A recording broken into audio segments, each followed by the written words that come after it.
नमस्कार। आज की ऑनलाइन क्लास में आपका हार्दिक स्वागत है।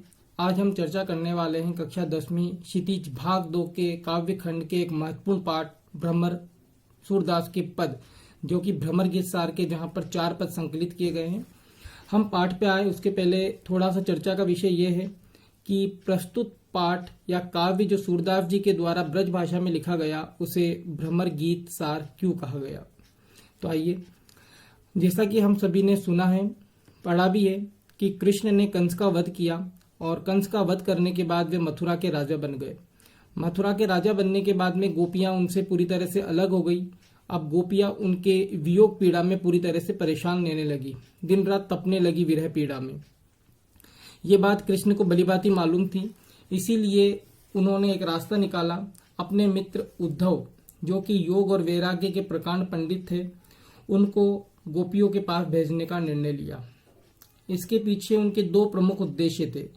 एक उद्देश्य यह था कि यदि उद्धव ने वहां जाकर के गोपियों को यह समझा दिया कि प्रेम की तुलना में योग और वैराग्य अधिक महत्वपूर्ण होते हैं, तो वे गोपियों का दर्द, उनकी पीड़ा, उनका वियोग किस हद तक कम कर देंगे। किंतु यदि गोपियों ने अपने प्रयासों से उद्धव को परास्त कर दिया और यह सिद्ध कर दिया कि योग और वैराग्य की तुलना में प्रेम अधिक महत्वपूर्ण होता है, तो उद्धव का जो ज्ञान का घमंड है वह पूरी तरह से चूर हो जाएगा। अर्थात किसी भी परिस्थिति में विजय कृष्ण की होने वाली थी। उद्धव को उन्होंने कहा। उद्धव सहर्ष वहां जाने को तैयार हुए। वहां गए।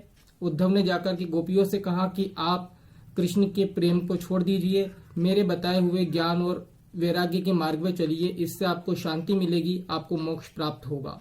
किंतु गोपियां ये बात मानने वाली कहाँ थी। किंतु भारतीय संस्कृति में अतिथि देवो भव की परंपरा रही है। उद्धव गोपियों के लिए पूरी तरह से एक अतिथि थे, तो वह सीधे सीधे उनका उल्हाना नहीं कर सकती थी, उनकी बुराई नहीं कर सकती थी। तो उसी समय एक भ्रमर, एक भंवरा उड़ता हुआ आया, तो गोपियों ने उसी भंवरे को प्रतीक बना करके उद्धव को ताने और उल्हाने मारना शुरू कर दिया और अपने अलग अलग तर्कों से उन्होंने सिद्ध कर दिया कि ज्ञान और वैराग्य की तुलना में प्रेम अधिक महत्वपूर्ण होता है। इस प्रकार भ्रमर गीत के अंदर भ्रमर को प्रतीक बनाकर ही योग्य और वैराग्य पर प्रेम की विजय पताका बताई गई है, लहराई गई है। इसीलिए इस साहित्य का नाम रखा गया भ्रमर गीत। तो हमारी पाठ्य पुस्तक में भ्रमर गीत के 4 पद दिए गए हैं। आइए चर्चा करते हैं। पहले पद में ये ब्रज भाषा में लिखे हुए हैं, आपको किस तरह से इनका वाचन करना है, किस तरह से इसका स्वस्वर वाचन होगा, एक प्रयास करके देखते हैं। उदो तुम हो अति बड़ भागी, अपरस रहत स्नेह तगाते, नाहिन मन अनुरागी। पुर इनिपात रहत जल भीतर, तारस देह न दागी। ज्यों जल माह तेल की गागरी, बूंद न ताको लागी।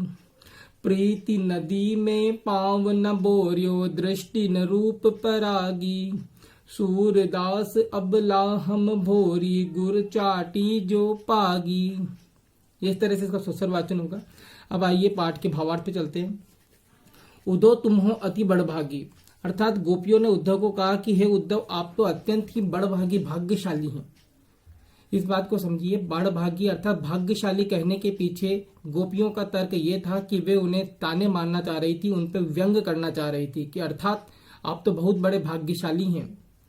अपरस रहत स्नेह तगा से, अर्थात स्नेह तगा अर्थात प्रेम के धागे से, आप कभी भी प्रेम के धागे से बंध नहीं पाए, आप केवल ज्ञान और वैराग्य के मार्ग पर ही चले हैं। नाहिन मन अनुरागी, और नहीं आपके मन में कोई प्रेम भाव मौजूद है, अर्थात आप ज्ञान और वैराग्य के मार्ग पर चले हैं, आपके मन के भीतर कोई भी अनुराग अर्थात प्रेम भाव मौजूद नहीं है। पुर इनिपात रहत जल भीतर, अब कुछ उदाहरण देखिए गोपियों के तर्क शक्ति के। पुर इनी मतलब कमल, पात मतलब पत्ता, रहत जल भीतर, कमल का पत्ता जल के भीतर ही रहता है। तारस देह न दागी, लेकिन पानी में रहने के बाद भी पत्ता अपने ऊपर लगे हुए काले कलंकों को, दागों को धो नहीं पाता। अर्थात आप प्रेम रूपी तालाब, प्रेम रूपी सरोवर कृष्ण के साथ रहे, लेकिन फिर भी आप अपने ऊपर लगे हुए ज्ञान वैराग्य के कलंकों को धोकर के प्रेम भाव सीख नहीं पाए हो। आगे एक और उदाहरण दिया है, जो जल माह तेल की गागरी, बूंद न ताको लागी। उपमा अलंकार का अच्छा सुंदर उदाहरण है, उदाहरण अलंकार भी इसे कह सकते हैं।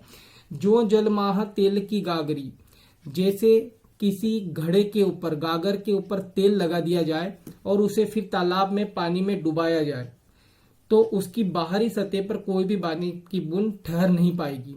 इसी प्रकार वह कहती हैं कि जैसे जल की गागर को हम तेल लगा करके पानी में डुबाते हैं तो बूंद न ताको लागी, उस पर प्रेम की एक भी, पानी की एक भी बूंद ठहर नहीं पाती।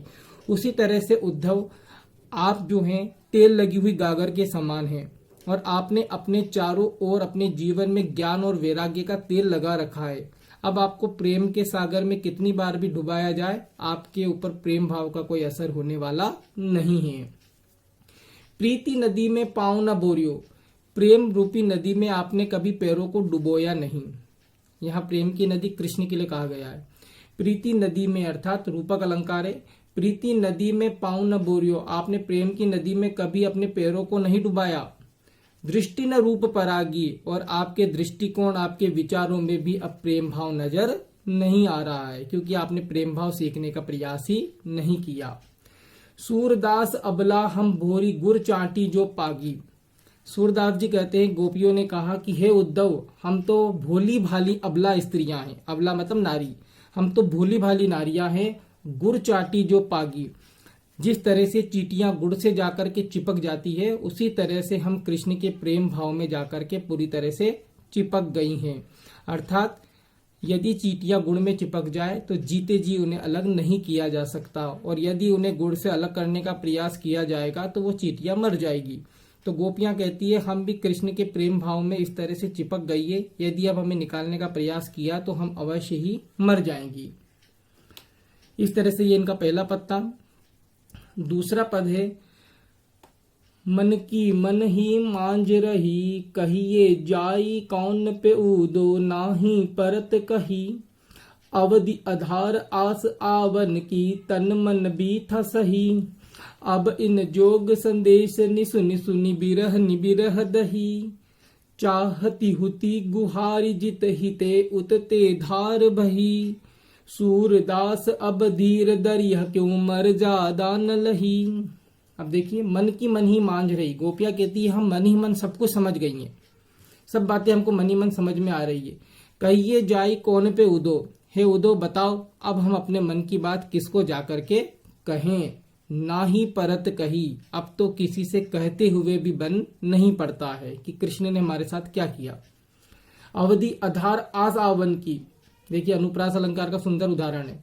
अवधि आधार आस आवन की, अर्थात कृष्ण के आने की जो समय सीमा की अवधि थी वही हमारे जीवन का आधार बनी हुई थी। तन मन बीथा सही, और उनके आने की प्रतीक्षा में ही हम अपने तन और मन के ऊपर व्यथाओं को अर्थात दुखों को सहन कर रही थी। अब इन जोग संदेशनी सुनी सुनी, अब आप यहाँ आकर के जो हमको योग के और वैराग्य के संदेश सुना रहे हो, इससे क्या हुआ, बिरहनि बिरह दही। हम वियोगिनी स्त्रियां, कृष्ण से अलग होने वाली स्त्रियां अब इस विरह की अग्नि में दही मतलब जल रही हैं। चाहती हुती गुहारी